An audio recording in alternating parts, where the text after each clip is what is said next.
Hey guys, today's June 8th and I wanted to shoot a quick video showing what's going on with the garden.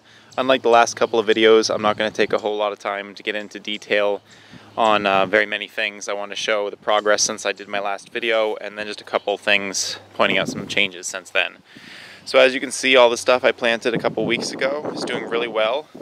This has been a weird spring. It's been really hot a few days and then it goes down to super cold. It's getting down into the high 30s or low 40s at night, which is just crazy for this time of year.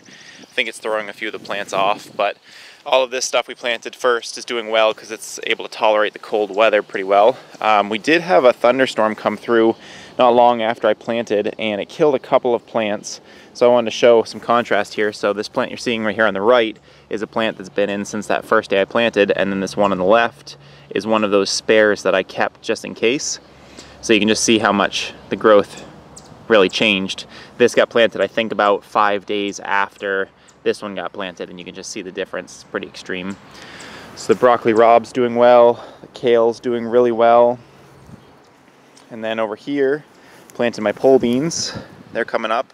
Later on today I'm gonna just head out in the woods, find some saplings I can cut down and stick in the ground for the pole beans to climb up. I don't do anything complex on those, keep it pretty simple. Here's another example of another plant that died off. There's a Brussels sprout there that got broken off during that thunderstorm, and then next to it the ones that got planted originally. Now if you remember in my earlier video, I didn't have enough Brussels sprout seedlings. So luckily my parents had a few extra, so I was able to fill in all the gaps. So that's all Brussels sprouts now. Same with that bed, all Brussels sprouts. And then here are the things that have changed. This bed and the one next to it are tomatoes and basil together. Tomatoes are still pretty small. And then basil. I'll do a video sometime in the future about companion planting. I'm still kind of learning about that myself. It's pretty interesting to learn about the nutrients that certain plants use and how you can plant certain plants together to benefit not only the nutrients, but in some cases certain plants will help keep bugs away. And one of the easiest ones to do is that planting your basil with your tomatoes, they really benefit each other in a couple of different ways. So I do that one every year. I wanted to show quickly how we plant tomatoes. So here's an example of a seedling I didn't plant. And you can see that these ones got a little bit leggy. You know, they're kind of tall. They're probably 5 or 6 inches tall. But then when you see them here in the garden bed, they look like they're only about 2 inches tall.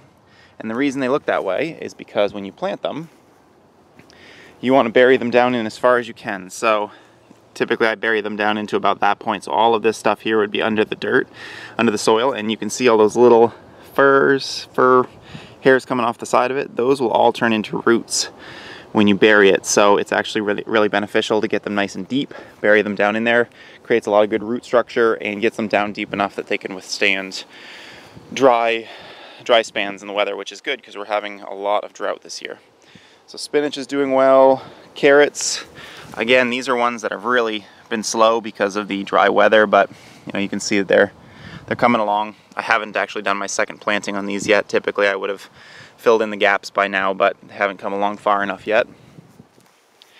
This bed is our 2 zucchini on the left, 2 cucumbers on the right. I keep that bed usually pretty sparse. I don't want to crowd the cucumbers too much as they expand. And then this bed was supposed to have been sugar snap peas and then something else later on in the season when those die back, but I could not find my sugar snap pea seeds even though I know I have them somewhere. So instead I picked up some seedlings, 2 red bell peppers and 2 eggplant in the back, and then this is just a flower that we were given, so I stuck that in there to fill the gap. And then this is our herb bed. I actually just purchased these seedlings this morning and put them in. So it's sage, rosemary, parsley, dill, thyme, and oregano, plus a couple of extra basil seedlings that I started on the left. So altogether, I paid about $25, actually I think it was $24 in seedlings, and then I don't know, maybe another $10 or $12 in seeds for the year. So that's just an idea of the price of seedlings and seeds to get a garden of this size going. Obviously, if you can't start your own seedlings, you're going to be paying more, but that's what I had to pay this year. And there it is. Quick summary of the garden so far. I'll be doing some more videos as things get bigger, showing things about how to maintain your tomatoes, dealing with bugs. I hopefully won't get any kind of blight on the zucchini or tomatoes or anything this year, but if I do, I'll show some of the tricks I use to try to keep that under control. If you have any questions, leave a comment, and thanks for watching.